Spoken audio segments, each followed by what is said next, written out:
I almost made a $94,000 mistake. I was 28, I had just saved up enough for a down payment on a house.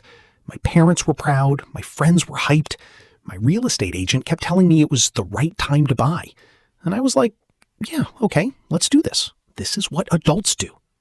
And then I sat down one night, opened up a spreadsheet, and actually ran the numbers. Not the mortgage payment, not the Zillow estimate, the real numbers, all of them. What I found completely changed how I thought about one of the biggest financial decisions of my life, and I'm going to show you exactly what I found. Here's the crazy part. I'm not here to tell you renting is better than buying, or that buying is better than renting, because honestly, that question is the wrong question. The right question is, which one is right for you right now in your specific situation? And by the end of this video, you'll have a formula, an actual formula that tells you the answer. No guessing, no it depends, just math. Stick around. This one's worth your time. What's up, everyone? Buck here. Welcome back. Today, we're going deep on renting versus buying. And I'm going to warn you up front, some of what I show you is going to feel uncomfortable because it directly contradicts what you've probably been told your whole life. There's a number I'm going to reveal in about 2 minutes. When I first saw it, I checked it 3 times. Then I called a friend who works in real estate and read it to him out loud. His response? Silence. Then, yeah, most people never see that. That's what this video is, the stuff most people never see. We're covering the one number that blows up the biggest myth in real estate, a true cost breakdown that includes everything the mortgage calculator hides from you, the price-to-rent ratio formula that tells you what to do in your specific city, 3 real-world scenarios, and the 3 most expensive mistakes people make, including one I almost made myself. Let's get into it. Okay, so the biggest thing I want to tackle right out of the gate is the phrase that has probably been said to you at least once in your life. Renting is throwing money away. I grew up hearing this. You probably did too. And here's the thing. It sounds logical. You pay rent, you get nothing back. You pay a mortgage, you build equity. So clearly buying is the smart move, right? Except here's the number that breaks that logic completely. $768. That's the average difference right now in 2025 between what Americans pay to rent and what they pay to own a comparable home every single month. And it's not in favor of buying. Renting is cheaper by $768 a month, almost $10,000 a year. According to Bankrate, the average monthly mortgage payment on a median-priced U.S. home, including taxes and insurance, is about $2,768. The average rent? About $2,000. Now, I know what you're thinking. Yeah, but Buck, rent doesn't build equity. You're right, but here's what people conveniently forget when they make that argument. Most of your mortgage payment in the early years also doesn't build equity. Most of your mortgage payment, especially in years 1 through 10, goes straight to interest. Not equity, interest. Here's what I mean. Say you buy a $380,000 home. You put 20% down. Your loan is $304,000. At 6.75% interest on a 30-year mortgage, your monthly payment is about $1,972. Sounds manageable, right? But in your very first payment, about $1,710 of that $1,972 goes to interest. Only $262 goes toward actually paying down your loan. That's $1,710 gone. Every month, you are absolutely 100% throwing that money away. And when you add property taxes, about $350 a month on a $380K home, homeowner's insurance, another $150 a month, and maintenance, budget at least $475 a month. And trust me, that number is not random. I'll show you exactly where it comes from. So your true monthly cost of homeownership? Closer to $2,945. Not $1,972, $2,945. That's nearly a $1,000 gap every single month. And most first-time buyers have absolutely no idea. Now, here's what I want you to hold on to, because this is the key insight of the entire video. The question isn't, does buying build equity? It does, slowly. The question is, compared to the alternatives, is buying the best use of your capital? That's the question we need to answer. And when I ran it through an actual spreadsheet, the answer genuinely shocked me. Let me show you. Let's run the real numbers. $380,000 home, 20% down, $76,000. Comparable rental, $1,950 a month. Day one, before you even move in. As a buyer, you're writing 2 checks before you get the keys. Down payment, $76,000. Closing costs at 3%, another $11,400. That's $87,400 out of your account before your first mortgage payment, before you've spent a single night in the house. Let that number land. $87,400. Gone. Day one. As a renter, security deposit plus first month, maybe $6,000 total. That's an $81,000 difference on day one. And that $81,000 for the buyer is now locked inside 4 walls. It cannot grow in the market. It cannot sit in a high-yield savings account earning 5%. It's trapped in an illiquid asset that you cannot sell in a week or a month or sometimes even a year. Monthly. The number your mortgage calculator is hiding from you. Okay, your mortgage payment on this home, principal and interest, is $1,972 a month. That's the number Zillow shows you. That's the number your lender leads with. Here's the number they don't put on the front page. Add property taxes, $348. Homeowner's insurance, $150. Maintenance reserve, $475. Now your monthly housing cost is $2,945. Your renter next door, $1,950 rent plus $15 renter's insurance, $1,965 total. Monthly gap, $980 every month in favor of renting. That's $11,760 a year, quietly, invisibly, just gone. Now, here is the part that changes everything. And this is exactly what I found in that spreadsheet at 28 that almost made me fall out of my chair. What if the renter takes that $980 monthly difference and invests it? And what if they also invest their $81,000 in savings instead of putting it toward a down payment and closing costs? Let's say both grow at 7% annually, the historical average real return of a diversified index fund.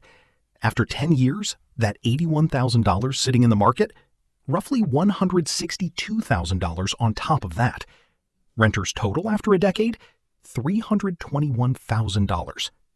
I want you to sit with that number, because when I first saw this, I literally pushed my chair back from the desk.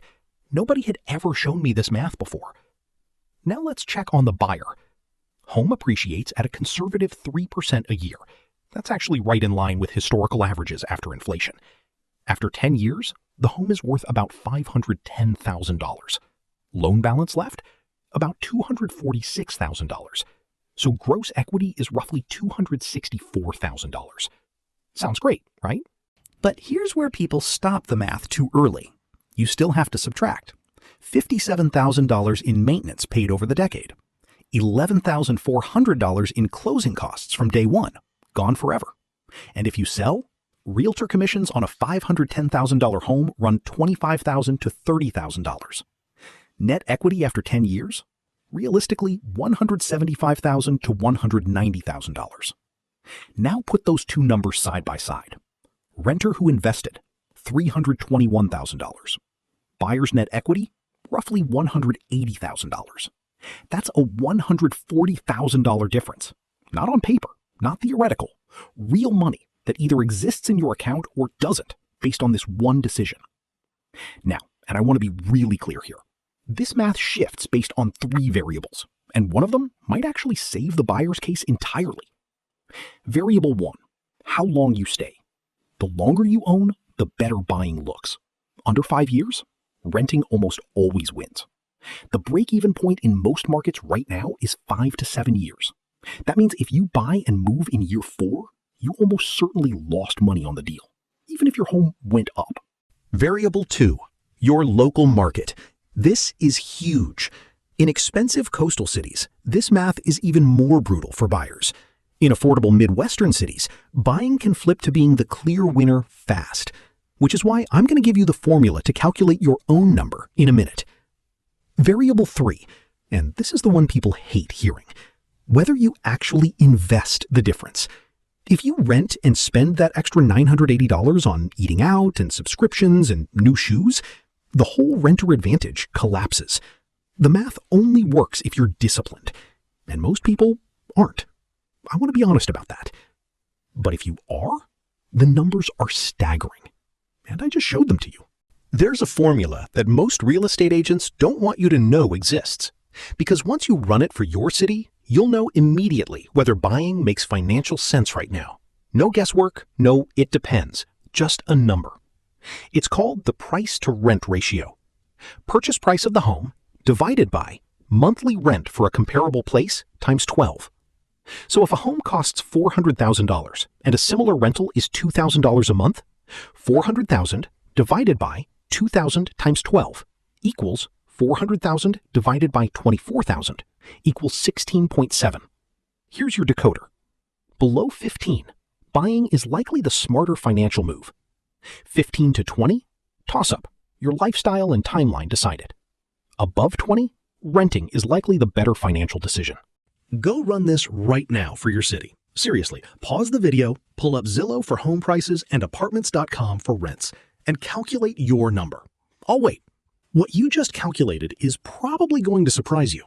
In expensive cities like San Francisco or New York, this ratio regularly hits 30, 40, even higher. San Francisco, over 40 in many neighborhoods. Buying there almost never makes pure financial sense in the near term. In more affordable cities, Columbus, Charlotte, Indianapolis, you might find 12 or 13, where buying is clearly the right call. Now, beyond the ratio, 4 questions. These are the ones I wish someone had sat me down and made me answer at 28. Honestly, no sugarcoating. Question 1. Will you stay for at least 5 to 7 years? Here's why this matters more than anything else. The costs of buying and selling a home are enormous. Closing costs, realtor commissions when you sell, that's 5 to 6% of the sale price. Moving costs, staging fees. On a $400,000 home, you're looking at $25,000 to $35,000 just in transaction costs. Your home has to appreciate enough just to cover those costs before you've made a single dollar. Buy a home, move in 2 years, you almost certainly lost money, even if the market went up. Don't let anyone tell you otherwise. Question 2. Do you have a full emergency fund after the down payment? This one kills people. They drain their savings for the down payment, move in with $3,000 left in their account, and then the HVAC breaks. And suddenly they're putting a $7,000 repair on a credit card. Your down payment is your entry fee into homeownership. Your emergency fund, 3 to 6 months of expenses in cash, is your survival mechanism. You need both. If you can't have both, you're not ready to buy. Question 3. What's your price to rent ratio? You just calculated it. But let me make it real quick. Say you're in Nashville. Homes around $420,000. Comparable rentals at $1,900 a month. Your ratio is 18.4. That's the toss-up zone. The math alone won't save you. Your timeline and cushion have to carry the decision. Now say you're in Memphis. Homes at $220,000. Rentals at $1,500. Ratio is 12.2. Buying starts making a lot of financial sense. Same country, completely different answer. That's why you can't just Google, should I rent or buy, and trust a generic answer. You have to run your number for your city right now. Question 4. Are you buying for financial reasons, or are you buying because you feel like you're supposed to? This is the hardest question, and I want you to sit with it. Because here's what I see all the time. People buy a home and they frame it as a financial decision. But if you peel it back, the real reason is, my parents keep asking. My friends just bought. I feel behind. I'm 34 and I feel like I should own something by now. That is not a financial reason. That is social pressure wearing a financial costume. And look, I'm not saying don't buy. I'm saying know why you're buying. If you want stability, roots, a yard for your dog, a neighborhood your kids grow up in, those are beautiful reasons to buy a home. Say that. Own it. Just don't tell yourself you're making a brilliant investment when you're actually just running from FOMO. Because that decision, made from fear instead of math, is how people end up house rich and life poor. So what does this actually look like in real life? Let me show you 3 people. One should rent, one should buy, and one is in the gray zone. And that one is probably the most useful. Scenario A, the clear renter. Priya, 27, Austin, Texas. Priya's a software engineer, makes $95K, has $40,000 saved. Been in Austin 8 months after moving for a new job. Her industry moves fast. She might chase a better opportunity somewhere else in 2 to 3 years. She's looking at homes in Austin going for $480,000 to $520,000. Price to rent ratio? Around 27. If she buys, down payment drains most of her savings, leaving almost no emergency fund. She's locked in. And in a city and market where the math heavily favors renting. Priya should rent. Invest the $40K. Stack more savings. Give herself 18 to 24 months to figure out if Austin is really where she wants to plant roots. Then revisit. She's not throwing money away. She's buying optionality, the ability to move, to pivot, to make choices. And in your late 20s, optionality is one of the most valuable financial assets you have. Scenario B, the clear buyer. David and Angela, 34 and 33, Columbus, Ohio. They've been in Columbus for 7 years. They love it. Angela just got a promotion that's tying them to the city for the foreseeable future. 2 kids. And David had been going back and forth on this for 2 years. Every time he'd open Zillow, he'd talk himself into it, then talk himself back out. What if rates drop more? What if price is correct? What if we're rushing? Sound familiar? So they finally just ran the numbers. $275,000 home. Price to rent ratio? About $13. Comparable rentals in the neighborhood run $1,700 to $1,800 a month. Their full monthly ownership cost? About $1,950. A gap of only $150 to $250, way smaller than the national picture. They have $60,000 for a down payment and a separate $25,000 emergency fund sitting untouched, and they're planning to stay at least 12 to 15 years. When David saw all of that laid out in one place, the anxiety evaporated. Not because someone told him what to do, but because the math told him. David and Angela should buy. The numbers work, the timeline works, the cushion is there. This is exactly what buying a home is supposed to look like. A decision made from clarity, not pressure. Scenario C, the complicated one. James, 41, Denver, Colorado. James makes $110,000, has $90,000 saved. Looking at a $550,000 home in Denver, where he's lived for 4 years. He likes Denver, but he's not 100% certain it's forever. His price to rent ratio? About 22, meaning the math leans toward renting.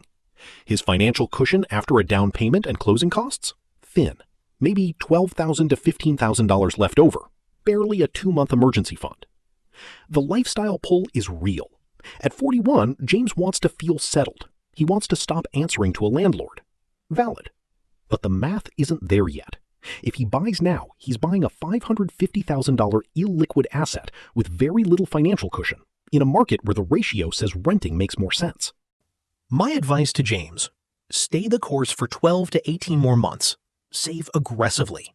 Get the emergency fund to $30,000 before even thinking about a down payment. Watch whether rates shift and reassess with a stronger position. The home will still be there. The patience will pay off. But here's the thing I'd really say to James, man to man. The anxiety you feel about not owning yet, that's not a sign you're behind. That's a sign you care about your future. And the people who actually win with real estate aren't the ones who bought the fastest. They're the ones who bought right. There's a huge difference. 3 mistakes. I'll start with mine. Mistake number 1, buying because of social pressure, not personal readiness. When I was 28 with that down payment saved, here's what was happening around me. My parents were asking when I was going to stop renting and settle down. 2 of my friends had just bought houses and were posting about it. My real estate agent was telling me this is the perfect time. Rates could go up. And I almost bought. Not because the math said to, not because my life said to, but because I felt behind. I ran the numbers at the last minute and discovered that my price to rent ratio was 24. That I'd have almost no emergency fund left after the purchase, that I wasn't sure I wanted to stay in that city long term. I didn't buy. And 2 years later, I moved to a city I love way more. That flexibility would have cost me an enormous amount if I'd been locked into a house. Homeownership is not a marker of adulthood. It is a financial decision. Make it from your spreadsheet, not from your Instagram feed or the comments at Thanksgiving dinner. Mistake number 2. thinking the mortgage payment is the housing cost. I want you to imagine something. You just bought your first home. You're 2 months in, you're proud, you're decorating, life is good. Then one morning, you wake up and there's water dripping from your ceiling. You call a plumber, he takes a look and says, yeah, your pipe burst. That's going to be $4,800. You don't have $4,800 because you drained your savings on the down payment. So it goes on the credit card at 24% interest. This is not a rare horror story.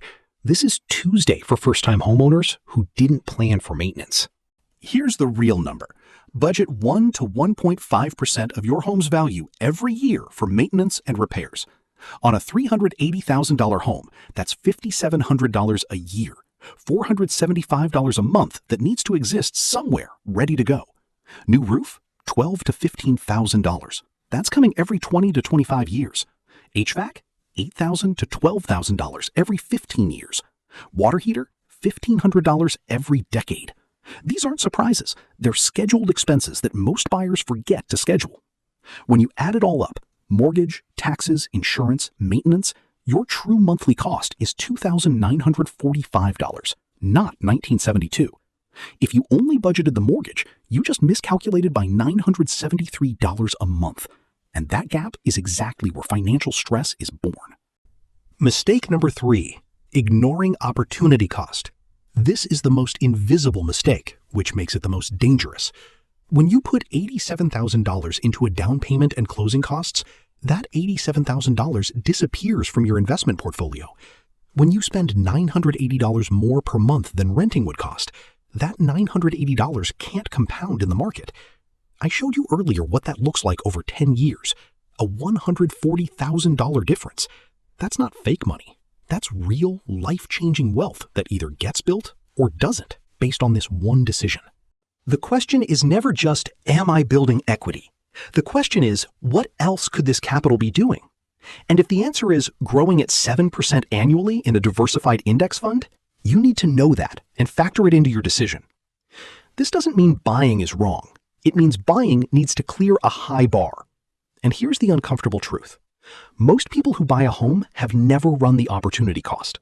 They bought based on emotion, on pressure, on the idea that it's just what you do. And they won't know for 10 or 15 years whether it was the right call financially. You're watching this video. You're running the numbers. You won't be that person. When I didn't buy that house at 28, I didn't lose the chance to build equity. I gained the chance to build wealth a different way. I invested that down payment. I moved to a city I loved. I kept stacking savings. And years later, when I finally did buy, I was ready. Financially ready, emotionally ready. The math actually worked. The most expensive home you'll ever buy might be the one you weren't ready for.